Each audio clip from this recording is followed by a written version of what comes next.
Well guys, this is a video that I really never wanted to make or didn't expect to be making, at least for another several years, 20, maybe 25 years, something like that. I don't know. I really, just haven't really known when something like this would happen or have to make this. I always knew one day I would have to make a video like this. As you guys can see from the title, my dad, Father Time, passed away last month, back on April 13th. For those of you that have been watching or keeping up to date on some of the posts and videos, then you know that Dad had a major brainstem stroke back on January 29th. And I pretty much stopped posting any updates as of the last video. Not because I really saw this coming or expected this to be coming, or that I lost hope or anything like that. It was more of I felt that a lot of the updates I was posting and information I was giving you guys was kind of just a repeat of the last, like a roller coaster, up and down. So my biggest thing was that I didn't want to keep updating you guys with information to get your hopes up just to bring them down. Get your hopes up, knock them down again. So I wanted to sit back until I got a little more information and actually be able to give you guys a, more happy, upbeat type of update. Unfortunately, that's not what this video is about, obviously. So, just to kind of go into some stuff here, there's about a course of about 3 weeks of events and things that I had noticed, and some questions I had been asking and doctors I had been talking to that just kind of gave me the information, the answers I needed, and the path that I needed to start trying to look into taking. So one of the main doctors I talked to, and just how Dad was acting at the time especially, kind of gave me some hard questions answered, let's put it that way. Normally for somebody that's had a stroke like Dad did, or that was in Dad's condition, they would give about 5 months for mental, physical changes before they would make the final conclusion that they would not get better. They would just be kind of what you see. That specific doctor gave me about 1 month from that date and said, if he makes any serious improvements in this month, get a hold of me and we'll try and get him back in this facility. Well, at that time they couldn't get him out of the facility anyway because he couldn't get out of physical restraints. So he was still there, but he wasn't able to really participate in doing anything, whether it was speech therapy or physical therapy. So there was no improvement there. But just the way he was acting with me at that time, just kind of, it's one of those things, you kind of wake up a little bit, you realize kind of what's going on, and you're like, okay, let's see if this improves a little bit. So I'd have to say it was probably the next week when I was there or something. Nurse calls me and is happy-go-lucky. Hadn't had any of his nurses actually physically call me to give me updates. Your dad's talking, he's actively participating in conversation, he's being a smart ass again, just all of these things. He worked with speech therapy and ate and swallowed a little bit, and she was excited about it. But having been in some of these positions before, I wasn't too excited about it. I kind of felt like, okay, that's a little more confirmation that this may be the calm before the storm. It gets better right before it gets worse type of thing.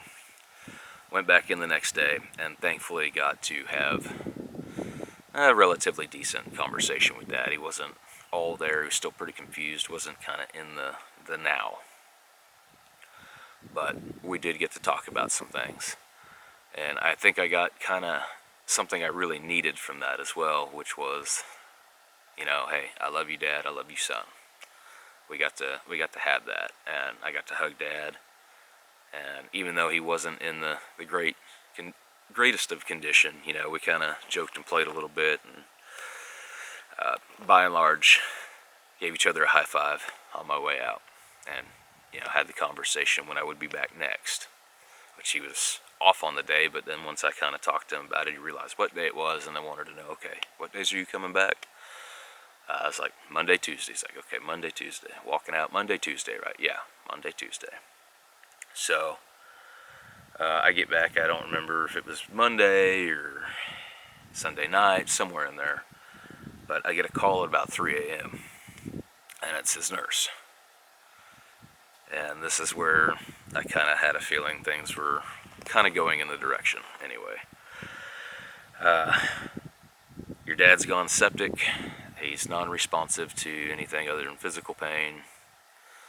We've got everything set up to re-intubate him outside the door in case we have to, all this. And I was like, okay. So, went back in the next morning to see Dad, and at that time he was pretty much just out, trying to recover from, everything, antibiotics. So I talked to his nurses, and ultimately wound up talking to his other doctor, and then that led to me talking to case manager as well. So, just getting all the information I got, which was by and large asking the questions of, okay, one, is this going to keep happening? Which that answered, that was answered with, yes, it is. This is going to keep happening to him until he can't keep up with it, or it's just so bad. Also, apparently that was the third time he had gone septic, and each time just worse, and that one being the worst. Okay. Before I even got to ask the question, doctor told me, he said, I'm going to be honest with you, this is your dad. This is his mental status, it's not going to change. Okay, so of course with that, if Dad's mental status isn't going to change, his physical status isn't going to change. He's correct. Okay. So then, he also offered and said, look, I don't see your dad ever actually eating or drinking again. And, before he could really get anything else out, I was like, okay. So, by and large, how he is right now is how he'll be until he just goes then. Yeah, okay. I've been thinking about these questions, and thinking about these answers long before even asking them and getting them, honestly. And just what decisions I was going to make based off of what I knew about Dad and what his wishes were, and things we had talked about even shortly before his stroke, and even about myself. If something had happened to me before he went, how and what should he do? What would I want? And vice versa. Had the same conversation with him about it. So, I basically made the decision and asked the question again, or asked the next question, I guess you could say, is, okay, in my position, what is there that I can do to maybe help him along so he's not having to suffer and keep going through all this stuff and so on and so forth, which led to talking to case manager, having a good lengthy conversation with them, and basically decided to sign a DNR for Dad. So if he did, go into cardiac arrest or his heart stopped or anything like that, they weren't going to do anything really to try and bring him back. I just didn't see any point in putting Dad through that, just to keep going through the door over and over again. So, did that, and ultimately made the decision that in about 2 or 3 weeks, or by the end of the month from that day, I would come back in and sign another order that would basically remove Dad from everything and just kind of let him go on his own terms. So, with that I left, and it wasn't even a couple days later, doctor calls me and runs through everything and basically tells me that, hey, your dad's not likely to make it through the rest of the day. So if you want to be here, you might want to get here as soon as possible. On it, find my way up there as quick as possible. So, Doctor, basically told me, hey, I'm going to remove him from everything and just make him comfortable. Great. That's great. I'll be there as soon as possible. I don't think it was 20 minutes after I got there. I walked in, a couple of nurses have been there with him for a couple hours, praying with him, talking to him, holding his hand. And I get in there and, his heart rate's just dropping. But as soon as I started talking, his heart rate jumped up. Nurse is like, I think he knows you're here. Yeah, me too.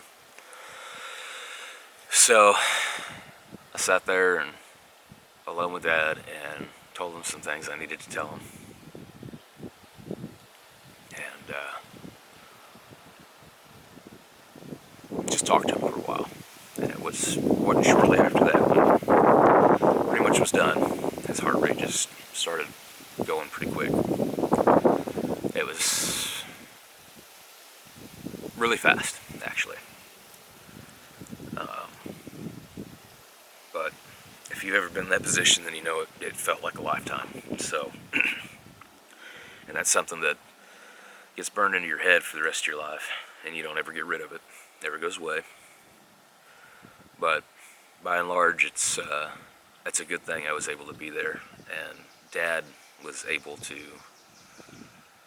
hold on, and did hold on, and waited for me to get there. So that's yeah, that was awesome. That was cool. Anyway, I think it's kind of a blessing, actually, that I didn't have to be the one to make the actual final decision. Dad or God or both made that decision for me. And like I said, I think that in itself is kind of a blessing. Either way, having to go through and be through and just be there and see all of that sucks either way. That's I don't think there's any way to really make any of that easier. Especially losing a parent or just somebody you're really close to. But all of that is out of my hands and was out of my hands. There's just nothing I could have done different to make it easier or make it better or fix it, unfortunately. And that's okay. Now, I did ask the questions. I wanted to know kind of what had happened and taken place that led to, well, that day and those few days I was gone. By and large, the doctor had some suspicions and looked into it. Dad's pupils had changed again, and he had run scans and just to double check and make sure. Turns out that Dad had another stroke in those few days. Instead of this time being in the right side of his brain, it come up through the left side of his brain. So Dad was not conscious or really alert or awake. I think there was enough of him left in there to definitely be able to know that I was there and hear me. And also enough of him left in there to try and fight. Even as he was going. I don't think he wanted to let go even in those moments. And I know before all this, Dad definitely wasn't ready to go. And even during and after parts of his stroke, he definitely wasn't ready to go. We did have some of those conversations. And I think at some point, Dad just understood and he knew that he was never going to be able to come back and be 100% him, or even 50% him. So, overall, this is probably the best outcome for him and even me, as bad as that sounds. Just because I know Dad wouldn't have wanted me having to be in that position to 24 hours a day just trying to take care of him and see him like that. And I know he wouldn't have been able to live and handle that either. So, moving forward, guys, that's just kind of the quick and dirty of some things that took place since my last update post or video, and just kind of how things progressed to my dad's passing. So there's been a lot going on, and there's still a lot going on. Right now I'm working on essentially getting Dad cremated and setting up and working on doing a memorial service, probably within the next 2 to 4 months. I want to give people and everybody that knew Dad a chance to plan and decide if they want to come to the service and be a part of it. And I figure planning it out that far enough ahead that will give them, the opportunity to plan, schedule, make the trip, save money to make the trip, whatever it is. So with all of that, even though that Dad and I were discussing it prior to his stroke and trying to get things set up, it just never happened. Dad had no life insurance, had nothing planned, no burial, just nothing. We didn't quite get to that point before his stroke, unfortunately. And it was something he had started becoming very serious about, at least, a month or so before his stroke. So it just never happened. So, because it just kind of come out of nowhere and it was a little bit sudden, I have set up a GoFundMe to help raise the funds for Dad's cremation and memorial services, to be able to set it up and do it properly, and just not something that's kind of half-assed or, So that will potentially, the link will potentially be down below or somewhere in this video, or just whatever. If you guys want to help with any of that, that would be absolutely amazing and great. I would greatly appreciate it, and I know that Dad, Father Time, would more than greatly appreciate it. So my plan here in the near future as well is to make a memorial video for Dad, and going back through a bunch of old videos and stuff I've recorded over the years, and kind of compile some of the best of the best, I guess you can say, and going through photos. And I've gotten in contact with some of Dad's old friends and high school friends and all of that, and some of them have been sending me photos that I've never seen, or didn't even know that anybody would have had. One of them, by the way, guys, may potentially be Dad's '69 GTO Judge, and that'd be absolutely amazing. I think I would have a big blown up photo of it framed, and get a good one with my Judge and put them side by side and put them on the wall in the house. So that's definitely something that will be coming out here soon for Dad. I will continue to be doing YouTube, vlog, business, and the Pew Pew channel.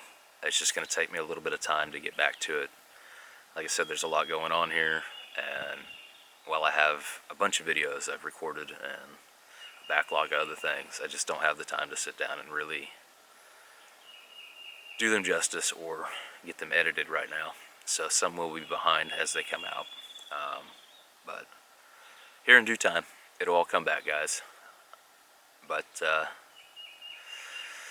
yeah, I wanted to get this video made and out there, as I've already posted about it. Some of you probably already know of Dad's passing, especially if you're a follower of my business, or just YouTube, or if we've been friends for a while in general. But for those of you that didn't know, or don't know yet, I'm sorry you guys have to hear about it from this video.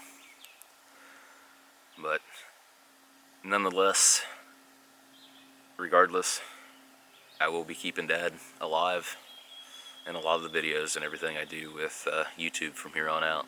There may be flashback videos, there may be, memorial type stuff. I don't know. Just, there's going to be things, and Dad will be mentioned and talked about quite a bit.